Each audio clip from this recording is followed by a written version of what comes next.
I want to thank each of you for the difference you're making, not only blazing careers for yourselves, but blazing careers for other women, blazing careers for our daughters, and transforming aviation.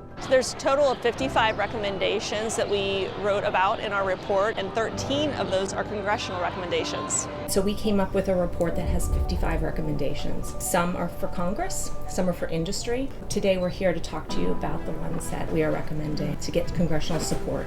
It starts and ends with culture. When I look around and you see the work that this group has done, there is no limit when we begin to think about it, but it takes action. There's a definite lack of awareness. There's definitely barriers to recruitment and retention. You know, in 1985, 5% of airline pilots were women. That's before you guys were born. Yeah. Guess what? It's still 5%. Yeah. How has that not moved? 38% of women who are in the industry right now have considered or are considering leaving the industry. That's a substantial number. 71% reported being sexually harassed in the industry. There is no reporting system. I've been in the industry for 22 years now. I look around and I don't see a lot of women in leadership.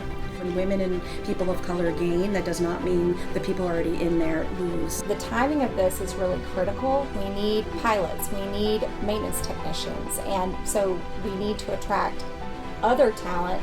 We need to reach women. We all need to come together to move the needle, to make sure that we can action these recommendations that are contained in this report and affect change and make a difference. Our ask to Congress is we want to get wording in the FAA reauthorization bill for a continuing committee.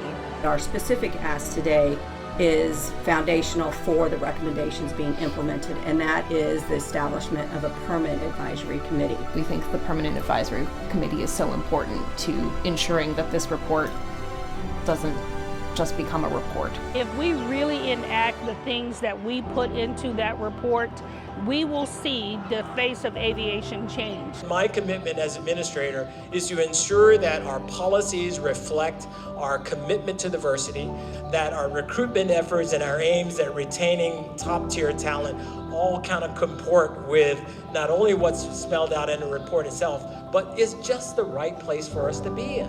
What's next? We need to make sure that our report is read, our recommendations are understood, and we see this become a reality for our board and for our aviation industry.